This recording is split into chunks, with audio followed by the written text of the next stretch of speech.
Dengarkan sugesti saya mulai saat ini, selalu kunjungi channel Fadli Nurhas, dan ingat, klik tombol subscribe sekarang. Halo, assalamualaikum warahmatullahi wabarakatuh. Berharap siapapun yang menyaksikan video ini semakin bahagia, semakin sehat, berlimpah dan berkah selalu rezekinya. Di video kali ini saya akan sedikit bercerita pengalaman saya mempelajari pola candlestick ya di dalam trading. Menariknya ketika saya mempelajari candlestick, mungkin karena sebelumnya saya banyak mempelajari tentang psikologis ya, psikologi terapan lebih khususnya, seperti halnya hipnosis, NLP.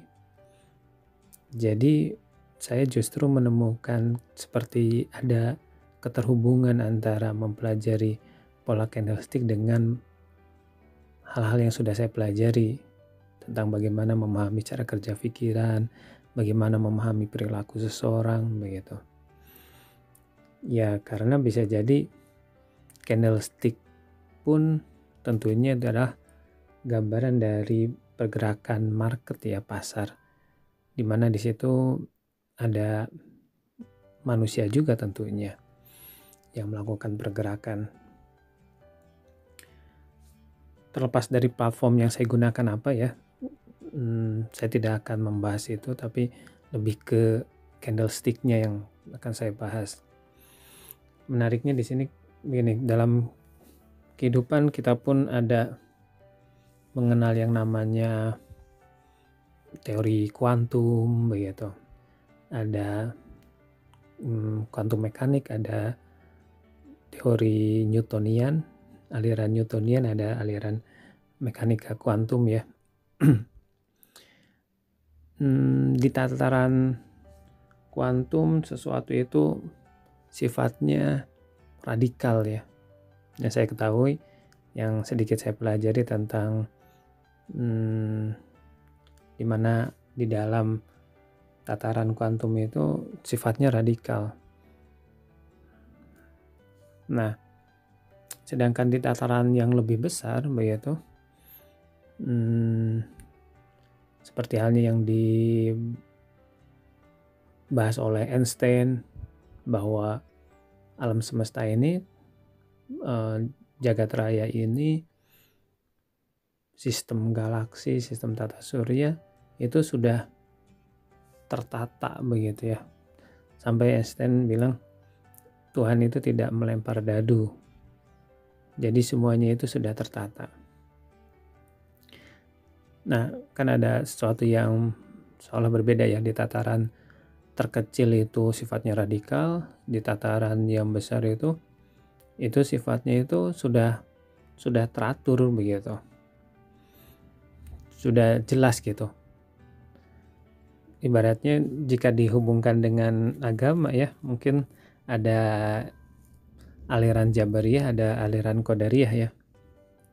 Ada aliran yang mempercayai bahwa semua hal yang ada dalam kehidupan kita itu udah diatur sama Allah. Dan kita udah gak bisa ngapa-ngapain lagi. Hanya udah bisa pasrah aja gitu. Nah di tataran, di sisi lain, ada juga yang mempercayai bahwa kita punya kehendak gitu. Kita bisa berubah-ubah, mengubah nasib kita begitu. Enggak, artinya tidak mempercayai bahwa semua itu udah ditentukan. Kalau kita jelek ya udah jelek gitu. Kalau kita memang ditentukan baik ya baik gitu. Nah sehingga ada dari teori mekanik kuantum, Newtonian, Jabariyah, Qadariyah itu tentunya ada penengah ya. Di setiap ada dua kubu, ada penengahnya begitu. Nah penengahnya adalah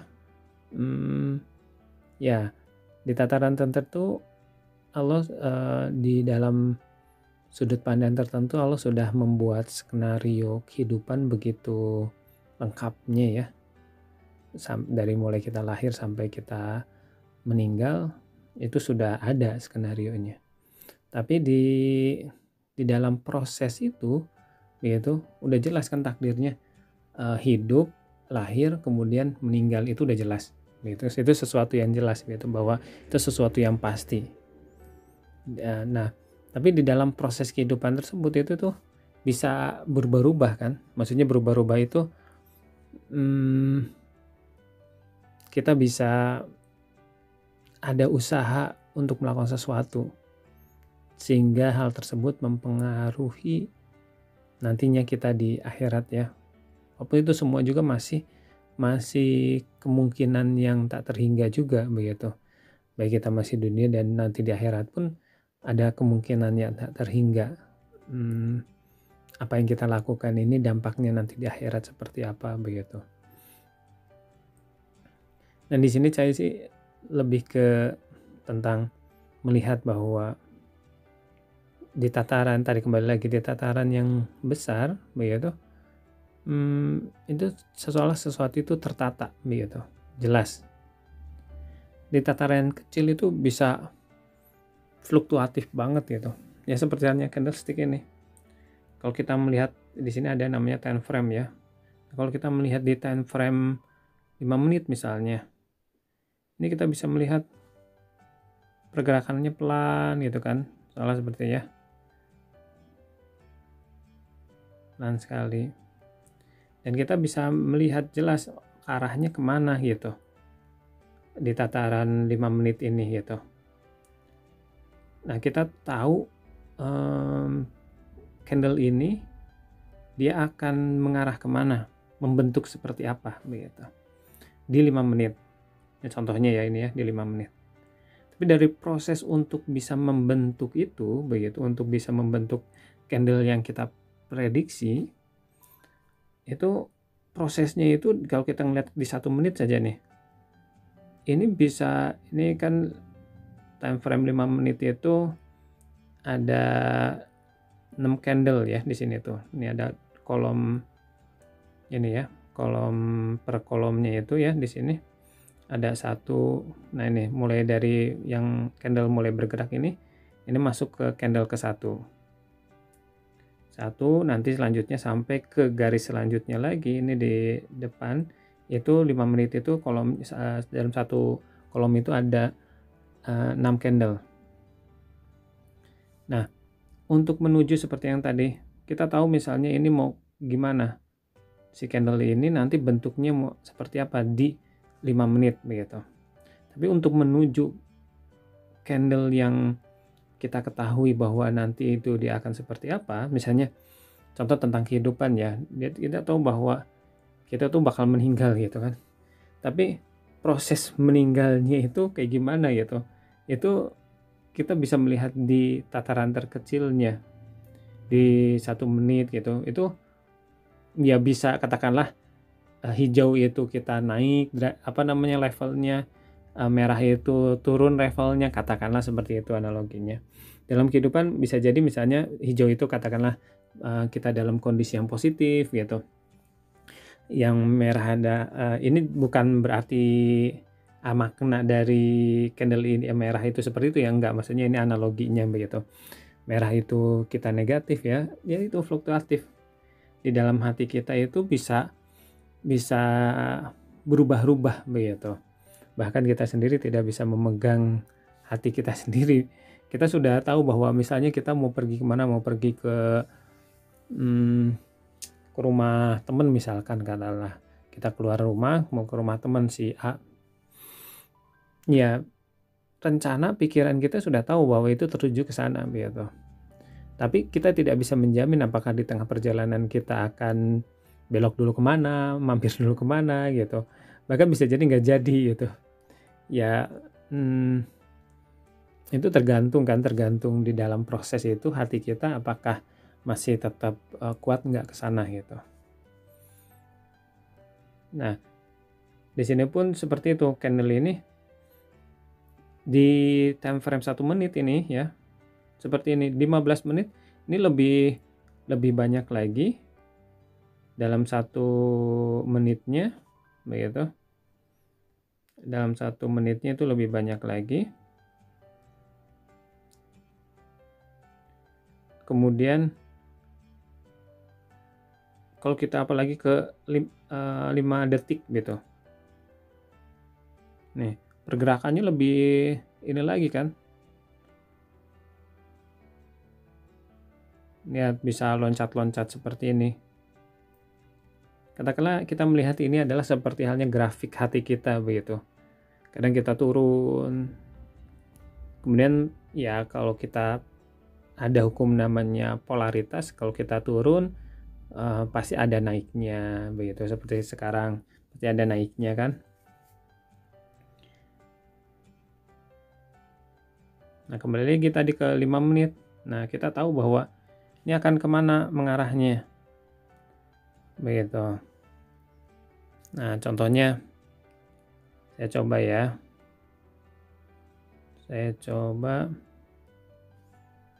kita coba untuk melihat 5 menit ke depan dia akan mengarahnya kemana.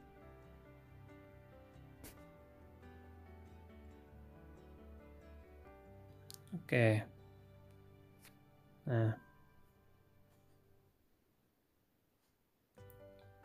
Nah jika kita tak lihat, saya menganalisa bentuk dari kedepannya seperti apa.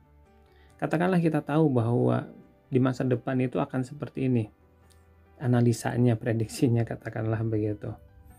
Ataupun ya nasib kita akan seperti itu, katakanlah begitu. Tapi untuk menuju hal tersebut, kita lihat di sini pergerakannya. Ya, kadang kita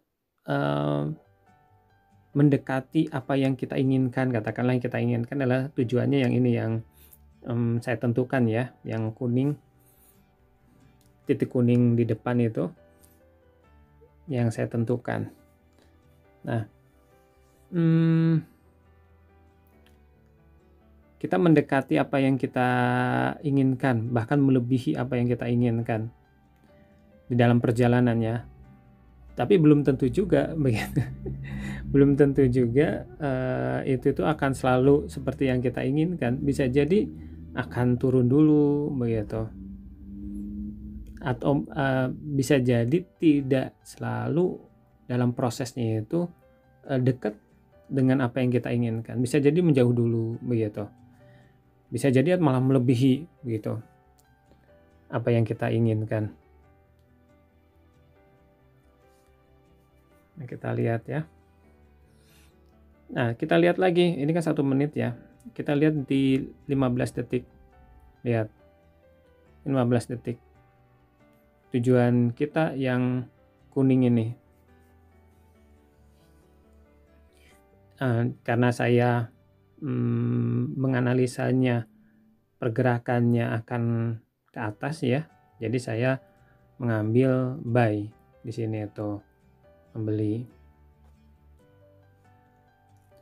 Kita lihat lagi di time frame 5 detik. Lihat. Katakanlah kita lihat bahwa pola-pola candle ini adalah seperti loncatan-loncatan pikiran kita, atau loncatan-loncatan gelombang hati kita begitu, gelombang pikiran kita. Itu bisa ya lihat, bisa katakanlah positif terus. Orang juga nggak bisa positif, maksudnya karena sesuatu itu sangat sunatullah ya. Kadang kita itu dalam kondisi meningkat, kadang menurun. Ya di sini kita lihat juga bahwa candlestick juga seperti itu. Ketika ada permintaan begitu, kemudian nanti ada supply. Ketika naik pasti ada turunnya gitu. Nggak selamanya naik terus, karena semua juga akan, jika seperti itu tidak seimbang kan, perlu keseimbangan, ada naik ada turun, sehingga kita akan selalu ingat kapan kita untuk selalu bersyukur begitu.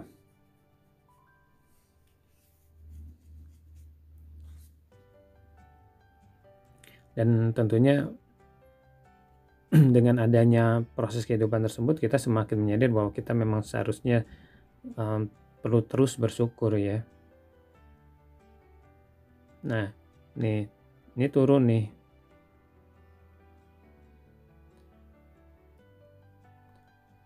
Terkadang dalam kehidupan seperti itu. Ketika kita menentukan tujuan, arah tujuan, kita seringkali merasa ketakutan kan. Aduh, kok ini malah menjauh dari apa yang kita harapkan. Gitu. Kadang kita merasa seperti itu kan. Awalnya misalnya seperti hijau ini kan. Ini ke atas nih, yang hijau ini. Senang banget, kita ngerasa senang banget. Itu tuh kita didekatkan dengan apa yang kita inginkan begitu. Banyak peluang, banyak kesempatan begitu. Suatu waktu ketika di atas, ini di atas ya. Ketika di atas ini puncak, kita ngerasa senang banget gitu. Tiba-tiba turun. Ketika turun, kalau kita nggak bersyukur, maka kita akan, aduh, kok gagal sih gitu. Kemudian down, semakin down. Kalau semakin kita down, semakin kita turun, maka semakin negatif gitu. Kita lihat ya. Nah, berarti saya mendapatkan apa yang saya sudah tuju begitu. Berarti tadi kalau kita tadi negatif, aduh kok nggak malah turun ya, malah turun, kekhawatiran, ketakutan yang berlebih begitu, maka bisa jadi malah turun terus. Tapi kalau kita lepasin aja, pasrahkan saja, kita sudah menentukan tujuan, jika sudah ditentukan, udah biarkan mengalir saja.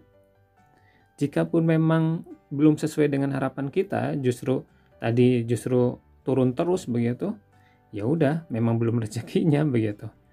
Yang penting tidak merusak suasana hati kita. Mau itu dapat ataupun tidak sebetulnya tidak menjadi persoalan. Karena yang lebih penting adalah pelajaran bagaimana kita bisa memahami diri kita sendiri terhadap proses tersebut. Memahami bagaimana respon kita terhadap stimulus yang ada. Sehingga kita belajar untuk selalu dalam kondisi yang stabil begitu. Ketika loss, ya santai aja. Ketika profit, ya santai juga. nggak perlu diambil pusing begitu. Karena intinya kan kalau kita nggak ke arah rezeki, emang bukan rezekinya, ya udah gitu. Ya bisa jadi memang bukan pintu rezekinya juga di situ, bisa juga begitu. Akhirnya begitu. Bisa jadi ada juga yang pintu rezekinya dari situ, ya walau alam. Ini terlepas dari platformnya, terlepas dari kontroversinya ya. Yang saya bahas di sini adalah tentang bagaimana inspirasi yang saya dapatkan dari mempelajari candlestick ini. Nah, dari sini berharap ada pembelajaran yang bisa didapat.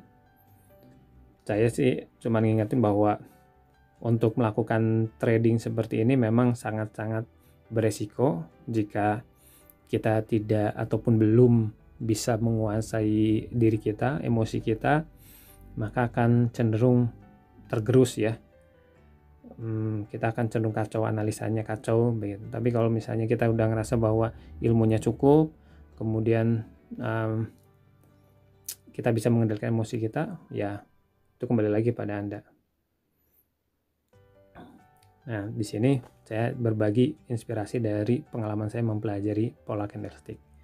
Berharap bermanfaat. Siapapun yang menyaksikan video ini berharap semakin sehat, semakin bahagia, semakin berlimpah dan berkah selalu tentunya. Wassalamualaikum warahmatullahi wabarakatuh.